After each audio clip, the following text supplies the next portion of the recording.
Here, George. Take a little more of this. Come on, George.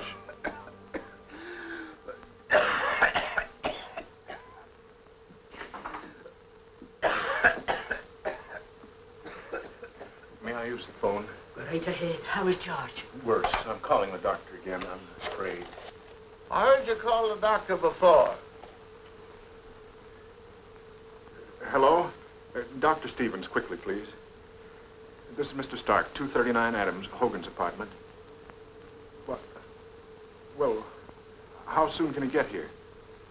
Oh, thank you. Is he coming? Dr. Stevens is on a maternity case, but his wife's already called another doctor. He should be here now. Oh, if George had only told us what's been ailing him. We know it's his heart. Oh, once that ticker goes. A fine time for Dr. Stevens to go on a maternity case. I think I'll go and straighten out his bed. Nothing we can. It's your deal, Greg.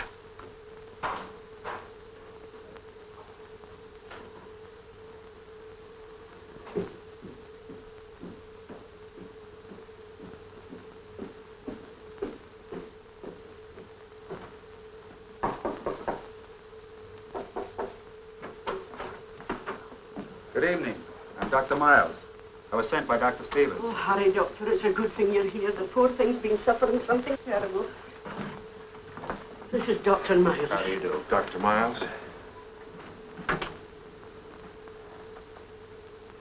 How do you feel?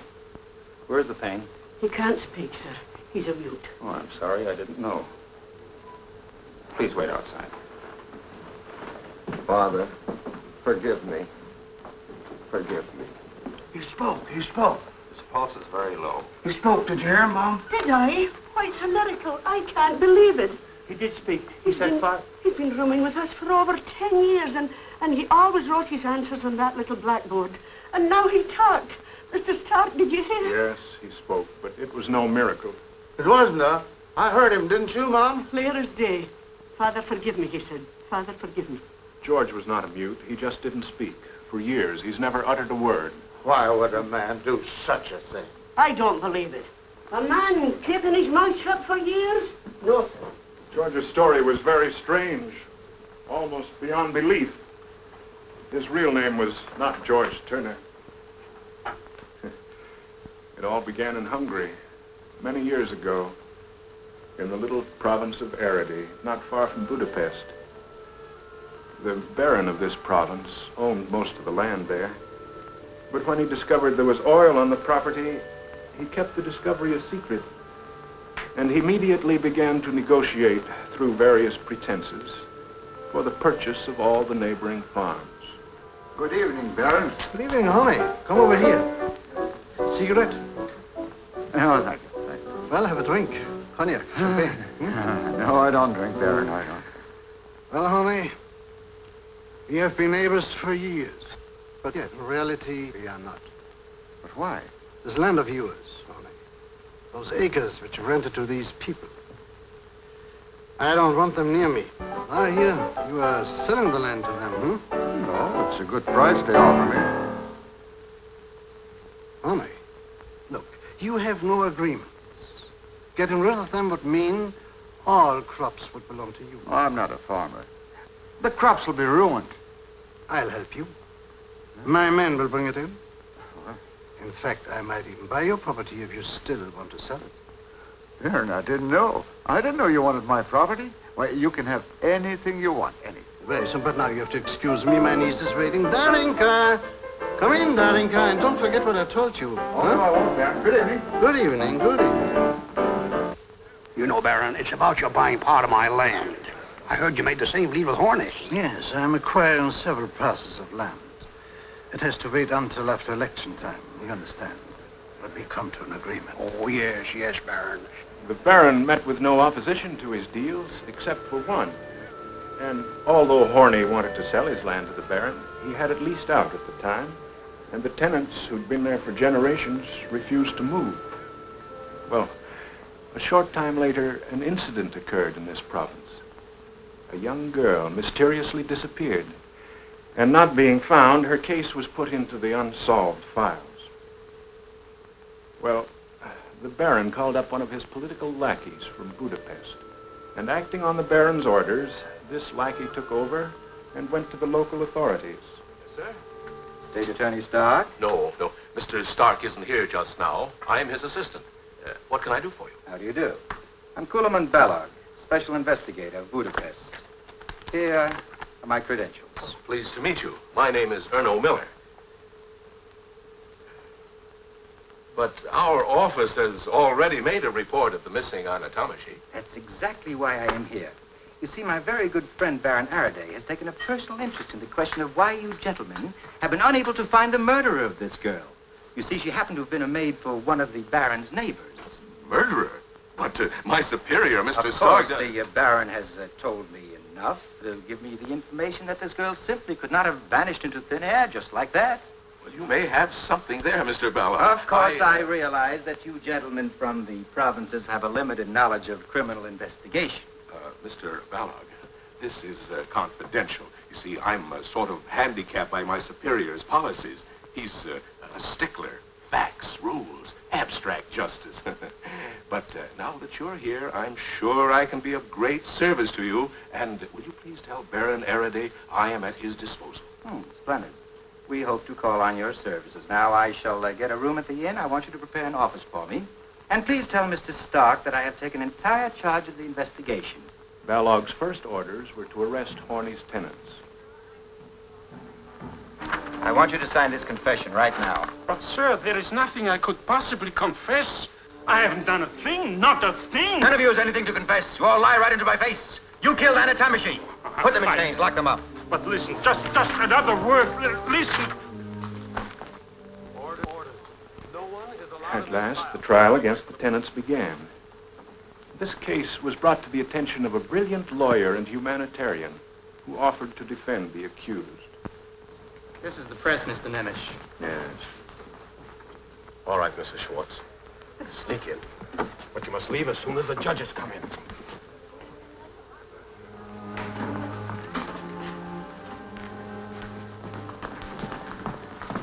Mr. Fisher. Mrs. Schwartz, don't worry. Be all right.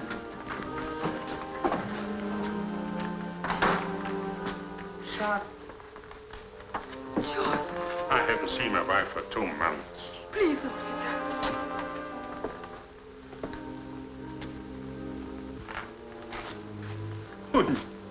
Papa. Samuel. My boy. Now you must go. Everybody rise.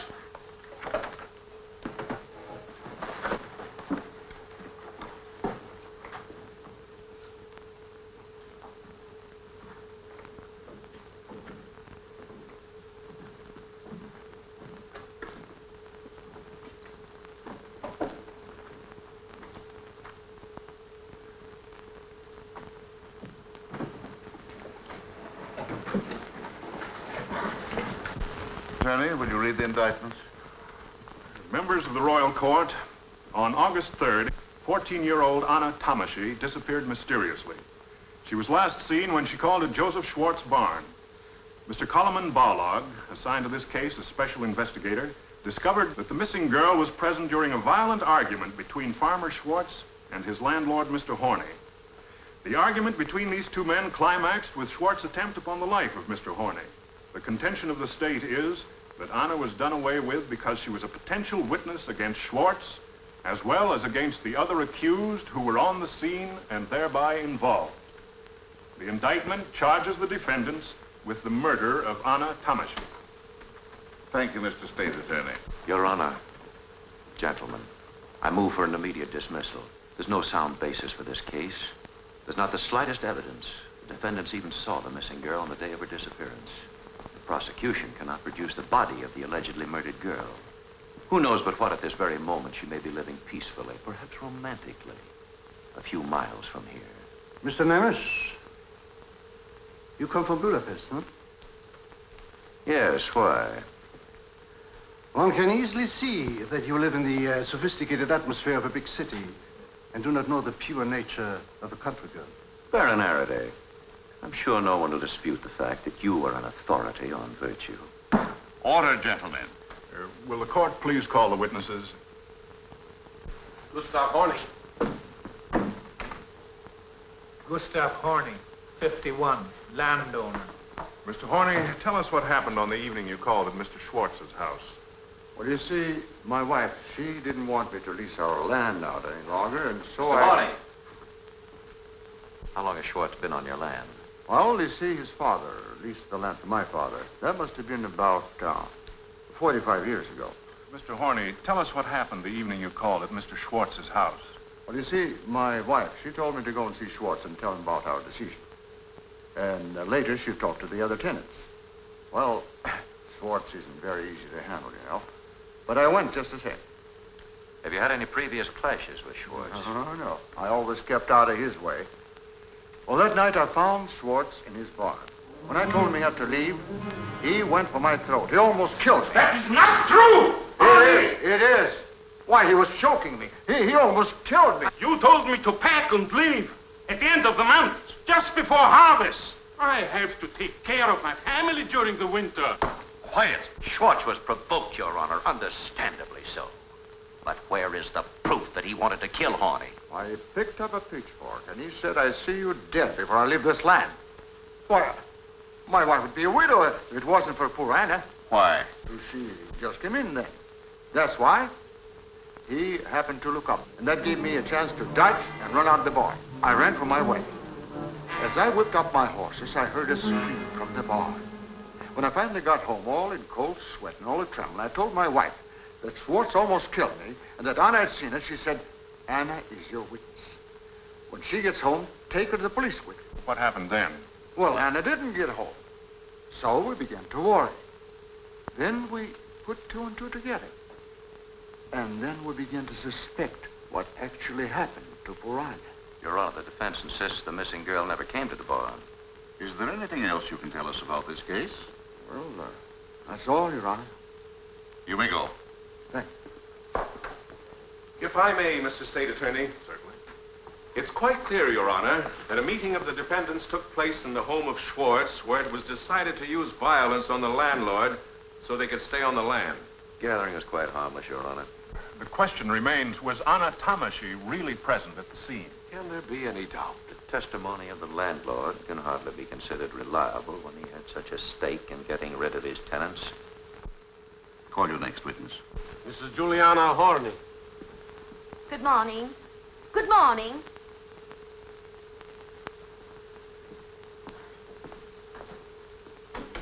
Good morning, Your Honor. You are Mrs. Juliana Horny? Tell us what you know about this case. Well, to start with, Anna was like a child to me. I quite forgot she was my servant.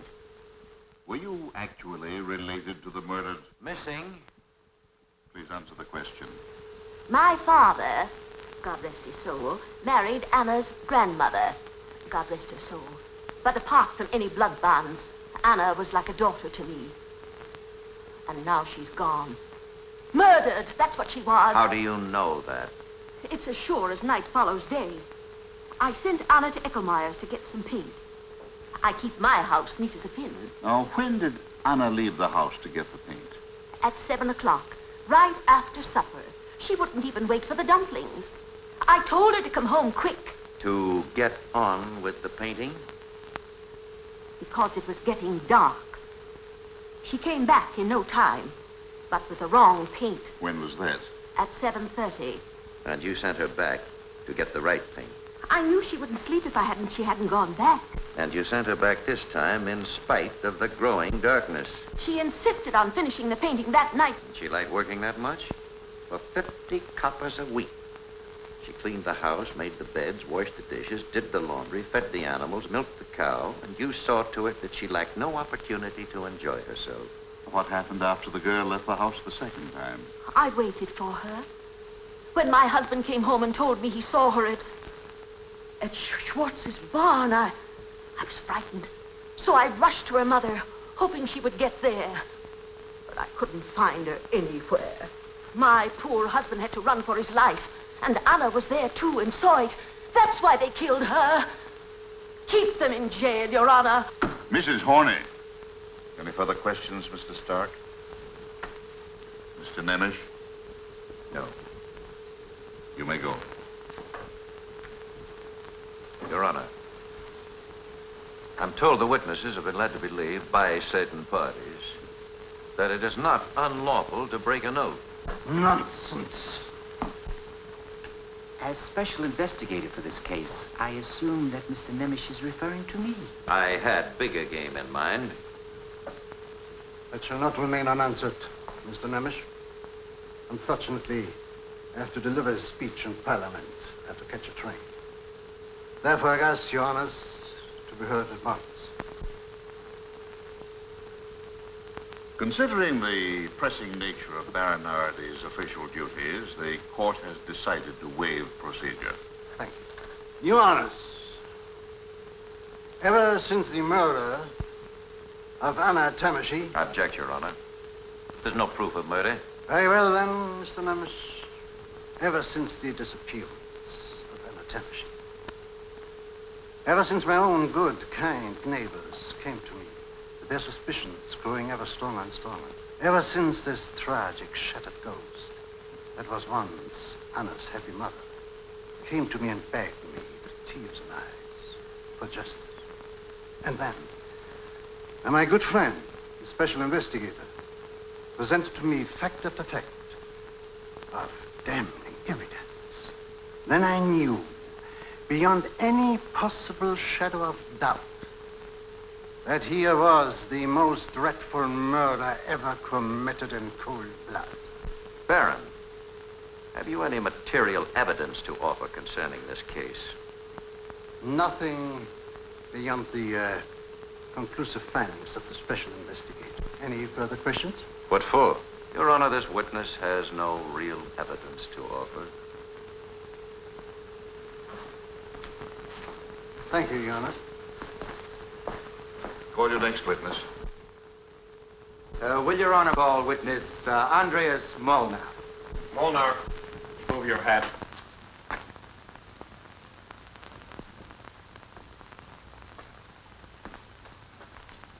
Andreas Molnar, age 52, labor on Baron Arady's estate.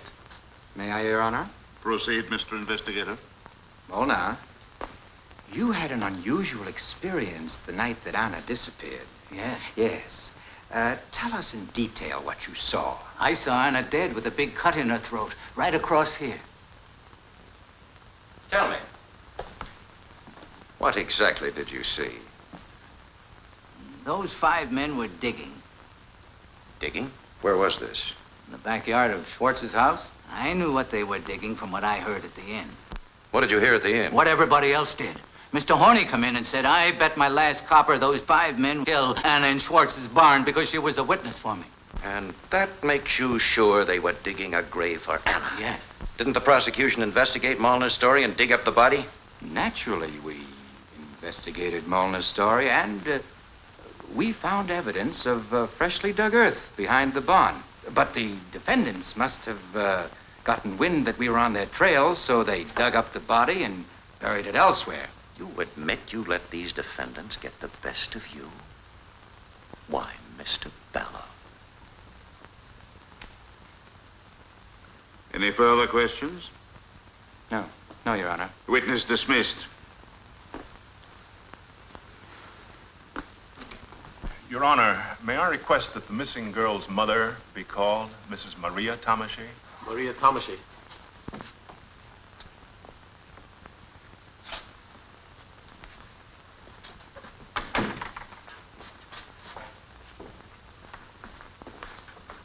Maria Tamashy, widowed. Profession, laundress. Tell us what happened on August 3rd. What happened? With the permission of the court. All right. Mr. Investigator, you may question the witness. Thank you, Your Honor. Did your daughter Anna come to see you on August 3rd? Yes. Mrs. Tamashy, did you ask your daughter Anna to go to the Schwartzes? Gentlemen, I object to the way these leading questions are put to the witness. In view of the state of mind and emotions of the mother, I am forced... You may continue. You asked your daughter Anna to stop off at the Schwartzes and tell them that you were to be unable to come and help Mrs. Schwartz the next day. Yes. And your daughter was 14 when she disappeared? Yes. 14. How old was she when you first sent her out to work? 11. You mean to say your daughter was only 11 years old when she first started to work? I worked when I was 8. Did she ever complain that Mrs. Horney had treated her badly? Mrs. Horney has clearly stated her relationship with the missing girl. You've heard Mrs. Horney state that she considered the missing girl as her daughter. When did you first learn that your daughter had disappeared? I don't know. Mrs. Tamashi, what did you tell me you knew happened to your daughter? Anna was killed. How do you happen to know that? I saw it. You mean to say you were present when your daughter was killed? She had her head cut off. I saw it in my dream. Gentlemen, for the record and for your particular attention, please note that this witness has just testified under oath that she saw her daughter killed in a dream. Any further questions? No. No questions. Mrs. Townshend, that is all. Doctor, will you help the witness, please?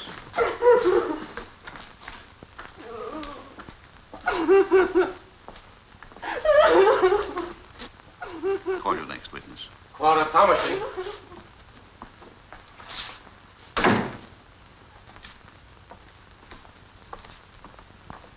Clara Tamashi, age 17, domestic servant. Calm yourself, my child. When and where did you see your sister last, Clara? It was in my mother's house. I went to see her because she was sick. What was Anna wearing? Her dress, What dress? the only one she had. What did you talk about? He told me that Mother said for her to stop off at Schwartz to say she couldn't go to work the next day because she was sick. What time was it when your sister left? About 7:30 in the evening. Did she have anything else to say to you? She told me she was going to buy a new dress for Sunday and asked me to meet her in front of the inn. She wanted me to help her pick it out. When your sister left, did she not go directly to the Schwartzes? Yes, she did. I object, Your Honor. There's no proof that the missing girl actually went there. Mr. Horney has testified that he has seen Anna at the Schwartzes. Her mother has stated that she sent her there, and this witness has verified that. How much proof does the defense require? Any questions? No questions. Gentlemen? No question. None. That is all, my child. You may go. Call your next witness. Margaret Darosh.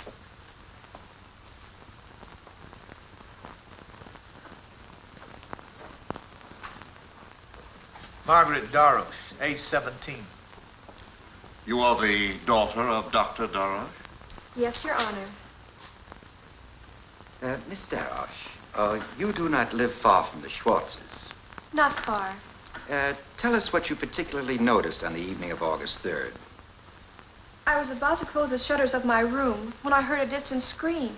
And where did that scream come from? From the direction of Schwartz's barn. What else did you notice? The scream was followed by a choked crying. Miss Darosh, couldn't it have been an animal? No, it was a girl. Do you have that, gentlemen?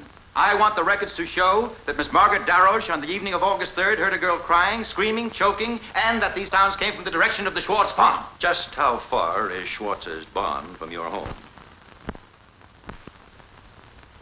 About a 5-minute walk. It's too vague, Miss Darosh. Would you say it was half a mile? Not quite. You mean you could distinguish clearly the cry of a girl from that far away? I found out later I was correct. How so? Someone else heard it, too, and told me. Who told you? Mr. Investigator, it would be advisable for you to produce the witness for the prosecution. Thank you, Mr. State Attorney. Mr. Ballog, can you produce this witness? I think I can produce the witness to confirm Miss Darrow's statement with the court's permission.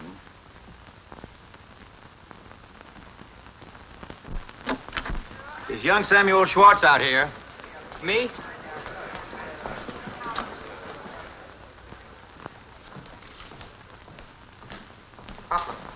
Samuel, take off your hat. What is he doing here? I don't know. You are the son of Joseph Schwartz. Yes. How old are you, Samuel? I was 14 on the 24th of June. Samuel, did you not tell Miss Darroch that you heard a girl scream on August 3rd?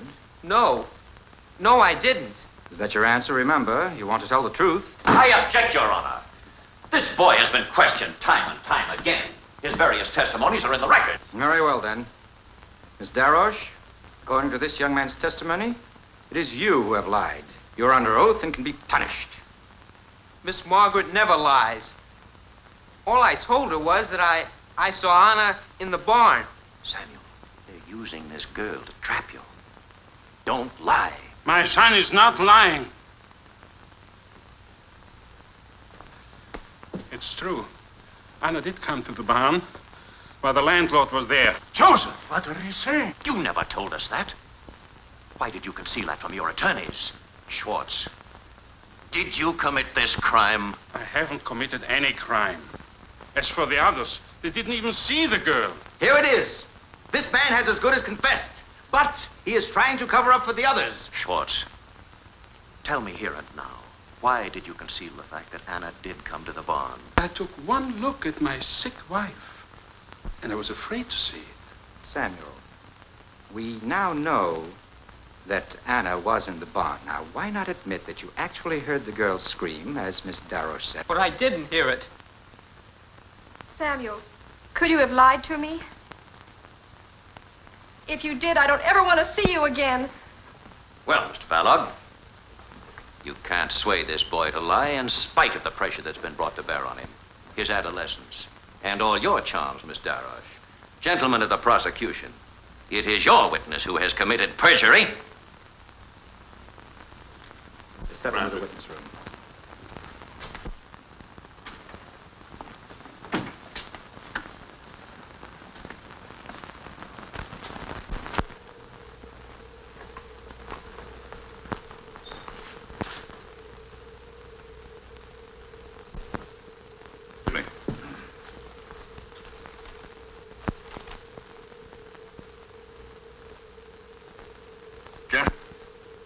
This police sergeant reports the finding of a female corpse in the river, which may well have some connection with this case.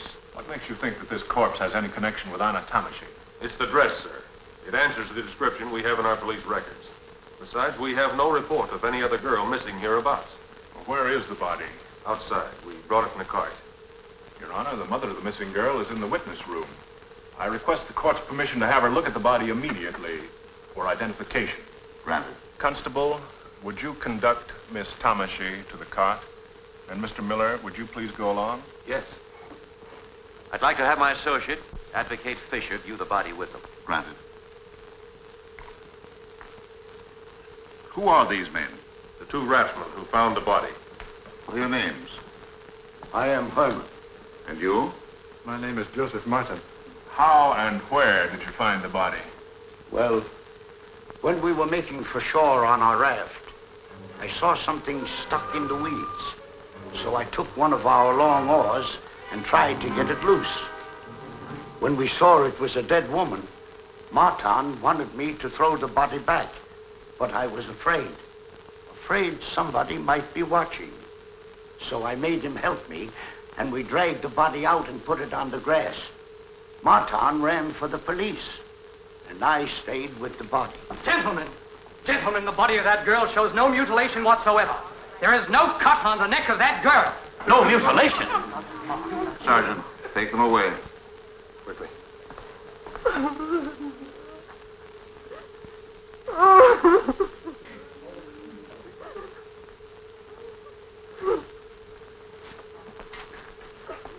Mrs. Tamashi, was that your daughter? Yes. My poor Anna, I child. It's her dress. It's her dress. Your Honor, the mother has positively identified the body as that of her missing daughter, Anna. It's been put on record that the murdered girl was killed with a cut across the throat. Precisely. Therefore, gentlemen, this cannot possibly be the corpse of the girl we are looking for. Isn't it possible, Mr. Balog, that your witness, Molnar, has lied? Your Honor, this mother's positive identification speaks for itself. Your Honor, Mrs. Tamashy is obviously demented. My superior, Mr. Sark, has formed his own conclusion. But the state could not accept her identification as positive. She's not of sound mind. This whole procedure must be stricken from the record. The body has been identified by a mother, and the dress... It's generally known that Mrs. Tamashy has accepted the sight and presence of any girl as that of her own daughter. It's understandable what she would have said when she saw the body of a girl clad in a dress like the one her murdered daughter wore. Gentlemen of the prosecution, is this another maneuver of yours to further persecute these innocent men? I move that we recess immediately. The investigation will discredit any and all... The charge of murder against these defendants has collapsed like a pricked balloon. I move that we absolve these men of the charges as they appear in the indictment. Surely more concrete evidence, more positive assurance to satisfy our courts are in order. Excuse me, gentlemen.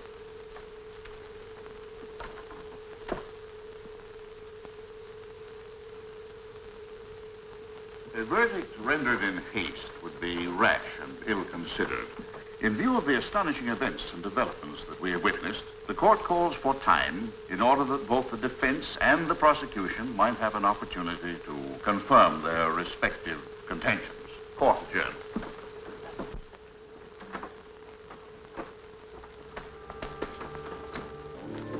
I, as state's attorney, join my sympathies and convictions with Nemesh and the defense. Your Honors, members of the Royal Court, as this trial resumes, I find it necessary to tender my resignation with profound regret and with the most vigorous protest against what has become a travesty of justice. You may be sure of one thing. I will use all of my influence to prevent any further use of your service in public office. Baron Arady, I knew that you would say just that. I realize that my resignation will be wholeheartedly welcomed by him and his party. However, let me hasten to add, were it not for the legal impossibilities which bar me, I would be seated at that table with the defense. Mr. Stark, this is very irregular. Your resignation will have to be reported to the Ministry of Justice. Mr. Miller, will you assume the duties of the prosecution? Yes, thank you, Your Honor. Mr. Stark, you have my deepest respect. God be with you. Good luck, Mr. Nemesh.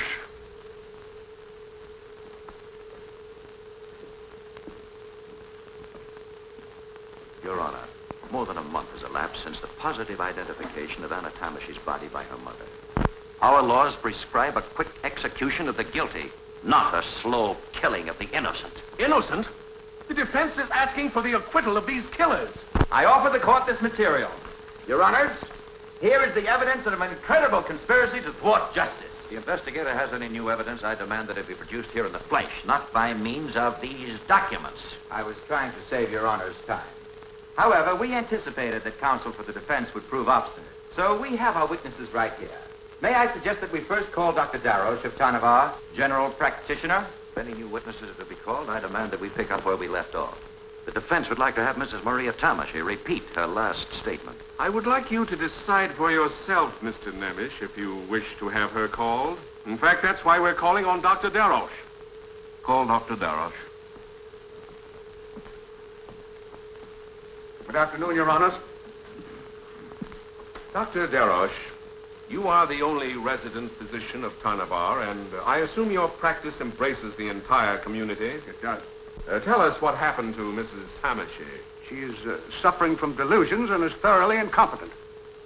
She is now confined to a mental institution, which I recommended. Just when did you find her to be mentally ill? Since the very day her daughter disappeared. Obvious, Your Honor, only too obvious. That this woman was declared to be insane the moment she made the most damaging statement to the prosecution, when she identified the body as that of her missing daughter. No one could identify that body. It had been decomposed. It must have been in the water at least 6 or 7 months. Not only did the mother identify her daughter, but the dress of Anna as well. Oh, yes, the dress. I am prepared for that, too. But now, can anyone doubt the integrity of our esteemed physician? Just how does the doctor justify his opinion? I wish to add that Anna was only 14 years old. while the body was unquestionably that of a girl 18 years old. There are certain anatomical facts that do not melt away in water, Mr. Nagel. With all due respect for Dr. Darash as a general practitioner, I question whether he's qualified to voice such a definite opinion. May I call county physician patient? Dr. Samosh. Good afternoon, Your Honor. Dr. Darash?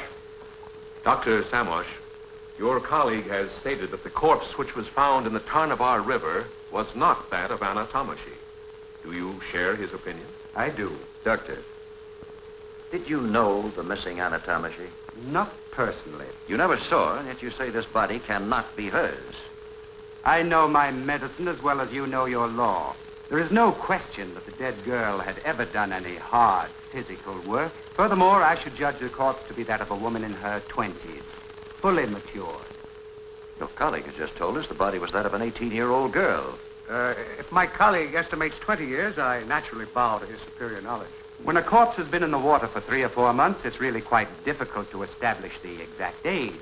The anatomical... You gentlemen don't agree here either. I want to emphasize that Dr. Samosh has stated that the body was that of a person belonging to the better classes, and that, in his opinion, the body was also that of a mature woman. Pick the best from each witness and discard the contradictions. A very convenient method, Mr. Prosecutor. We can discount small differences. How can a mother's sure knowledge be dismissed by any professional assumption? Any further questions? No, no questions. Thank you, gentlemen. Now I see what has taken place during this adjournment.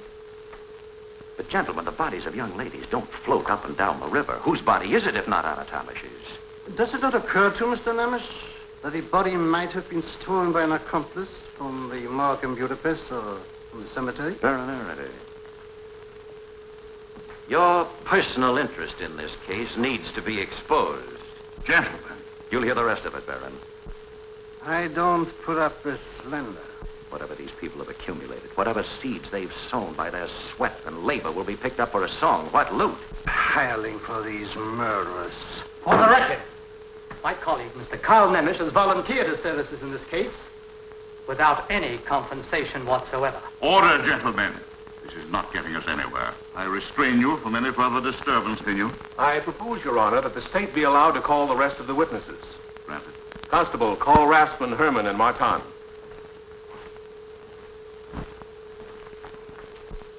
What is the charge against these men? Accomplices in the crime. They too. Will you please tell the court the events that led up to your arrest? I confess to the investigator. You want your confession to be read? Yes. One evening, during the middle of June of this year, I don't remember the date exactly, a woman dressed in brown and carrying a small parcel under her arm offered to give us 100 gulden if we would carry out her instructions. She pointed to some bushes on the other side of the river and said that we would find a female corpse hidden under a blanket. In the parcel were some torn clothes, which we were to put on the girl. We were to tie the body under our raft where nobody could see it, float it downstream as far as Old Tarnavar, and then pretend we had just found it in the river. Your Honor, are we expected to believe this nightmare? This work of fiction? Just who is this woman in brown? What's her name? You took the clothes from the woman in brown and dressed the strange corpse, and then went to the place she told you to and acted as if you just found the body? The defense wants proof. Can you produce this witness, Mr. Balog? No, unfortunately, we have been unable to produce the woman in brown. Apparently she's the only one you've overlooked. Your Honor, have I your permission to examine those records? Thank you. Herman, just how often did Mr. Balog cross-examine you during your imprisonment? Answer the question. I don't remember. Once a week? Every day? Sunday, too? Did he wake you up at night? To drag these lines out of you, he... I protest against this continuous attack on an official carrying out his duty. Baron Arady, please. Has the counsel for the defense any proof that these confessions were obtained from the witnesses by force? Unfortunately, no, Your Honor. until this woman can be produced here in court. I demand in the interest of justice that this case be adjourned. I cannot favor any further loss of time in this trial. Will the investigator use every means in his power to bring this woman into court? Certainly, Your Honor. The court will proceed with the evidence. Any further questions? No questions. No questions. Take them away. Your Honor, I would like to enter a strong complaint for the record. We of the defense have been unable to contact either the defendants or the witnesses during this recess. We haven't even been able to reach young Samuel Schwartz, who's been placed in the care of the state. Is it the practice of the prosecution to hold witnesses incommunicado? Very well, Mr. Nemesh. Young Samuel Schwartz is here now in my office. You wish to call him? I most certainly do. With permission of the court. Please call Samuel Schwartz. Mr. Ballard, could you explain why you kept this boy? We had good reason to keep him in the care of the state. You see, one never knows what might happen to this boy. He could have been intimidated.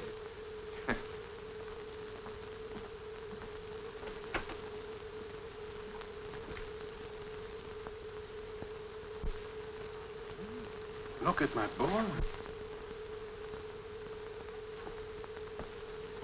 Your Honor, Samuel Schwartz is here in the capacity of a witness for the state. The court must warn Samuel that the law cannot force him to testify against his father. Oh, there's no need for that, Your Honor. You have before you his sworn statement, which the prosecution would like to have read. Mr. Investigator, will you read this statement, please?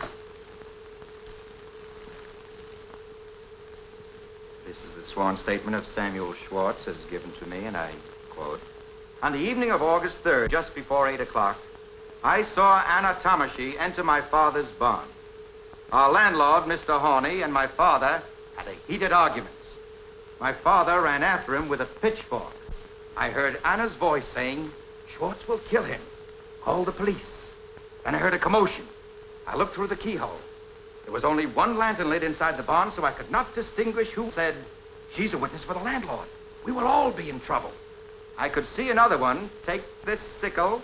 He cornered Anna and cut her throat, and I saw the blood flow down her neck. She was dead."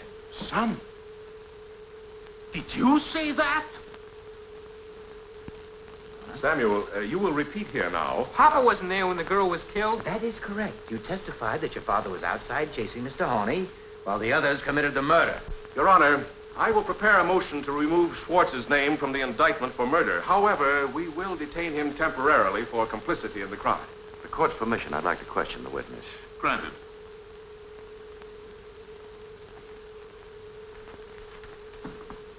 Samuel, we've just heard your sworn statement. First, let me say you look quite different now. You're not the same boy who was here before. You've changed. Tell me, Samuel, just what has been done to you. How did this all come about? I object. You object to my questioning the witness? Now, Samuel, isn't it true that you were a guest at the Baron's castle? You and Miss Darash were escorted there by Mr. Ballard? Nothing wrong with being nice to a poor boy. And isn't it true when you left there, it was in these fine new clothes you're wearing now? I didn't get them there. The tailor came to me. And the barber, too. And weren't you taken for a jaunt to Budapest in the Baron's carriage? Didn't the young lady accompany you, Miss Margaret Darash? The defense seems to have a great deal of information, although it claims to have been denied access to this young man. This is one time the defense has taken the liberty of putting two and two together. And as for this record, there it is, gentlemen, just a blank piece of paper. You thought it was clever of you to devise such a compromise. To say the father was out chasing the landlord at the actual time the killing took place. That, gentlemen, is a dead giveaway, a bad piece of construction. Your assumptions are insulting and unfounded, Mr. Nemesh. They are another attack on the state's integrity. Your Honor, I request the court's permission for this father to speak to his own son. Thank you, Your Honor. Samuel, go to your father. Son, the others couldn't have killed Anna. The only one who saw the girl was I, so if you say a murder was committed in our barn, you are only accusing your father. But, Papa, you didn't kill her. Of course I didn't. And neither did they. Look at your father. See, I haven't told the truth.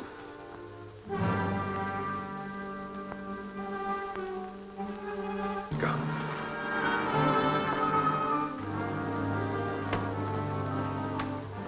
He couldn't have changed that way by himself. You have done this to him. You have made him a rotten traitor, a dreadful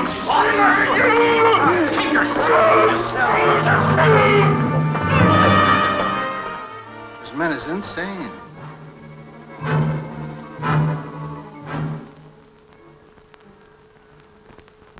Take this boy back to my office, please.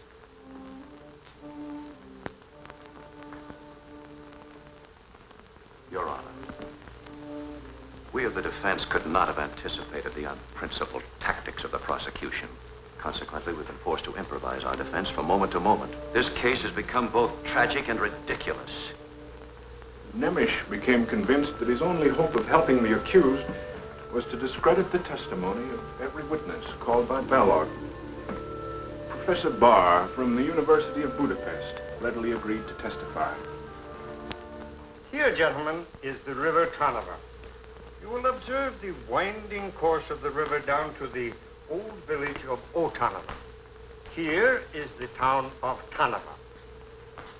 Considering the current, the time of the year, the whirlpools, and other handicaps, I would estimate that the corpse needed 4 to 6 weeks to cover this stretch. It is not easy to estimate with accuracy how long a corpse has been lying in the water. However, I can assert with authority that it could not have been less than 4 weeks, nor more than 6 weeks. Dr. Darosh estimates the body was in the water 6 or 7 months, while Dr. Samosh asserts it was only 3 or 4 months. Dr. Samosh attended my lectures for years, but I cannot guarantee that he absorbed them. As for Dr. Darosh, he is unknown to me.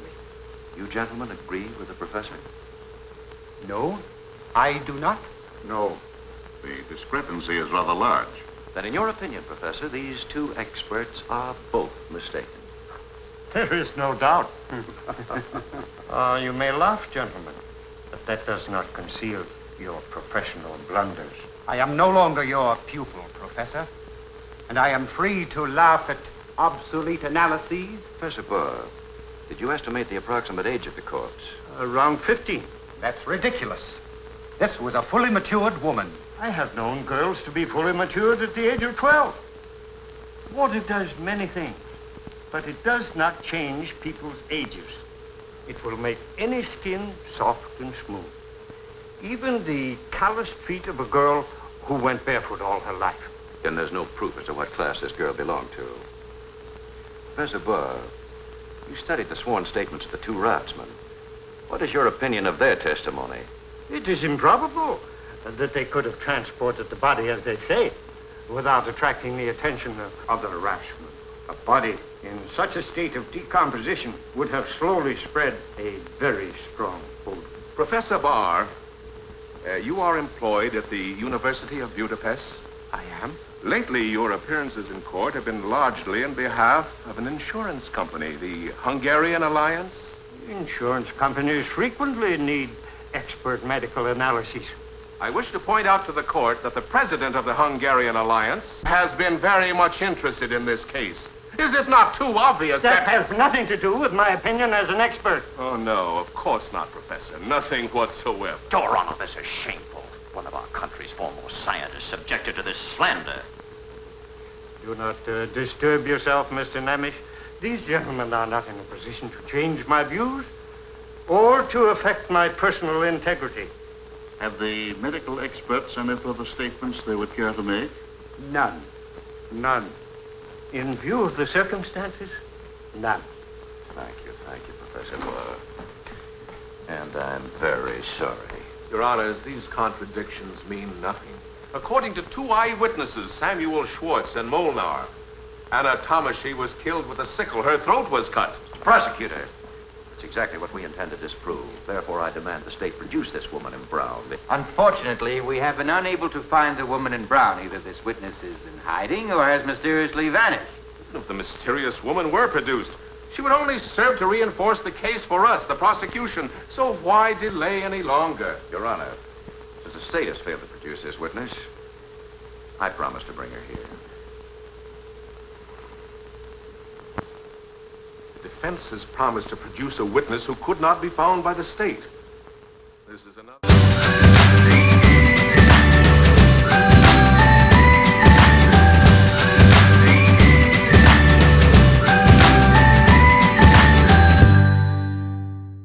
forgery in the network of lies which has been exhibited. A most ingenious house of cards, topped by that crowning infamy, the substitution of a strange woman decked out in Anna's clothes. And the so-called medical expert coming down from the capital city, trying to throw the dust of his pretended learning in your eyes. While on the other hand, the state has offered many witnesses to testify in an unpretentious way, as simple, well-meaning people do. Mr. Prosecutor, I must interrupt, and I request the court's attention. We have here a new witness who awaits immediate examination. You are too late, Mr. Nemesh. This case is not closed, Mr. Prosecutor. Your Honor, it's important this woman be heard at once. I insist that... You insist? I shall be forced to resign, Your Honor, together with my colleague for the defense at this last hour if our motion is rejected. Let them resign. The court does not wish to deprive the defendants of the benefit of counsel. Bring the witness in, Mr. Fisher.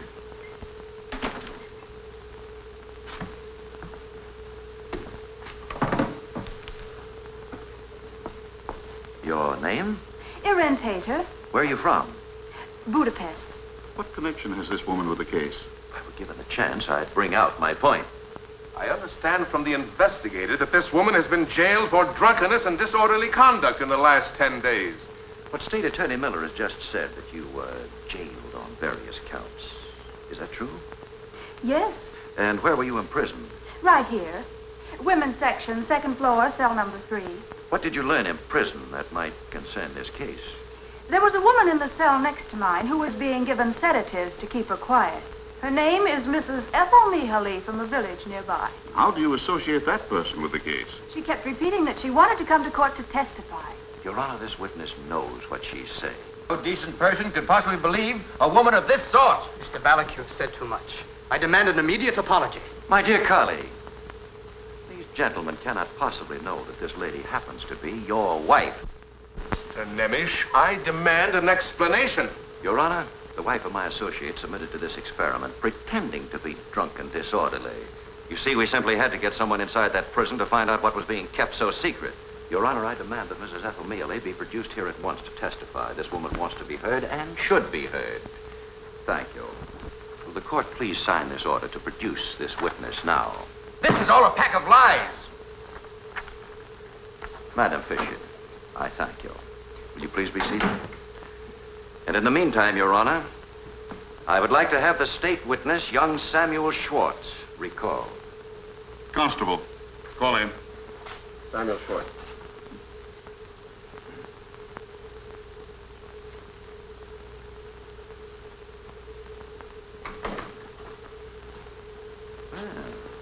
Samuel, on December 5th, you described in detail the actual murder of Anna Tamashi. I want to ask you just one question, and I don't want anyone to answer it for you. Just how did you see the actual killing of Anna? I saw it through the keyhole. Thank you, Samuel. That will be all. You may go now. Your Honor, you've heard the witness repeat that he witnessed the crime through a keyhole in the barn door. Gentlemen, there's only one door in that barn, and there's nothing in that door that faintly resembles a keyhole. That's a lie. Mr. Schwartz, you've stated you built that barn yourself. Was there a keyhole in that door? No. There was no keyhole. Your Honor, we now have proof that young Samuel Schwartz has been lying. Come here, Mrs. Mehaley. Step right up. Gentlemen, please note the brown dress. Mrs. Mehaley, where are you from? Oh, Tanavar. And when were you arrested? On December 8th. What has this to do with the case? Please don't be cross with me, mister. They all shouted me. But it was Dr. Barroso who first told me the story. What story? They were looking for a woman in this dress from Otanabar. A woman who had given a package to 2 raftsmen. The doctor told me to keep my brown dress on and to report to the investigator. When I came, he told me I had no business coming to him without a summons, and that man arrested me. That's a lie. Mrs. Mealy, did you know the 2 raftsmen, Herman and Martin? Yes. And did you give them 100 gulden? When did I ever have 100 gulden? Did you give these 2 men a package containing a woman's clothes? A woman's clothes? Oh, no. They give me their clothes to mend for a few coppers every time they go up the river. Then I meet them on the shore on their way back. Exactly what did you give them last time? A jacket and 2 shirts. Then it's not true you gave them a package containing anything belonging to the missing Anna Tamashi. No. Gentlemen, the woman in brown has just testified that she did not give any of Anna's clothes to the 2 raftsmen. Thank you, Mrs. Mihaly. You are no longer in custody. You are free to go any time you choose. Constable? I shall forgo the pleasure of discrediting your 2 raftsmen and bringing to light the methods used by the state to procure all their testimonies. Let me recall the absurd testimony of the grieving mother, who dreamed she saw her daughter slaughtered by these defendants. That dream, gentlemen, we've discovered was inspired by a gypsy woman to read the cards for this poor woman and make her believe the preposterous story which ignited the entire case against these defendants. And when she testified against you, you took this simple, gullible woman, declared her to be incompetent, insane. My mother isn't crazy. She'll die. It will be my fault, too. Why? Why will it be your fault? I could have saved Anna. I saw her a second time that night. I met her in front of the inn. She came running along the street. She was crying and sobbing. Why was she crying? Why? She did not get the money for the new dress from Mrs. Horney because she got the wrong paint, and Mrs. Horney beat her. Do you remember what time it was? Yes. It was the time we planned to meet. 8 o'clock. 8 o'clock. In the testimony of young Samuel Schwartz, he stated he saw Anna Tamashi murdered in his father's barn at exactly 8 o'clock.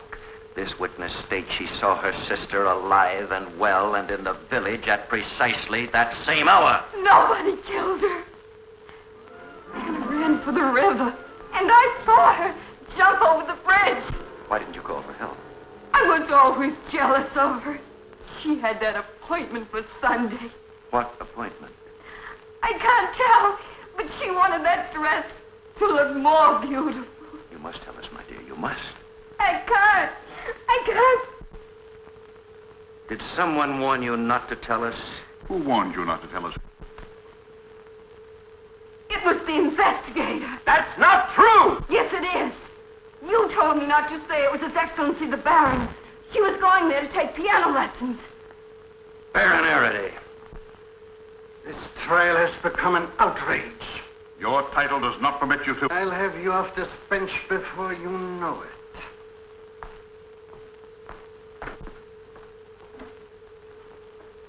You 2 gentlemen stay here. Thank you, my dear. You may go. Mr. Nemesh, do you wish to sum up for the defense? Yes, thank you. There are people living among us today who seem to belong in the Dark Ages. Men whose ambition to rise in the world is so great they'll shirk at nothing. They'll forge testimonies, torture witnesses to perjury. They'll connive, lie, practice deceit even in its foulest form. Here the greatest sin of all was committed. The youth of 14 who falsely accused his own people of a gruesome murder and gave it every appearance of truth. A bewildered child betrayed into thinking he was saving his father. This trial began against 5 innocent men. It should end with the arrest of those who hatched this plot. I shall not ask the court for the acquittal of these defendants, for to do so would be to insult your honors. But, gentlemen, this much I must say. Nothing you can do for them now would compensate or console them for the miseries and horrors they've been subjected to. That is all.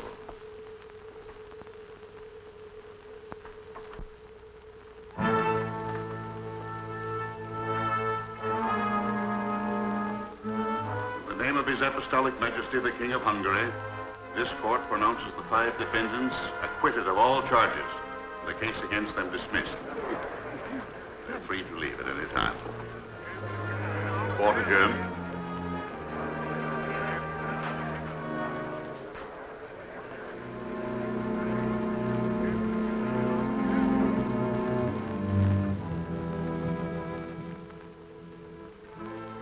The Baron's scheme was exposed, but just as he was about to be tried by the superior Hungarian court, he was found dead as the result of a stroke.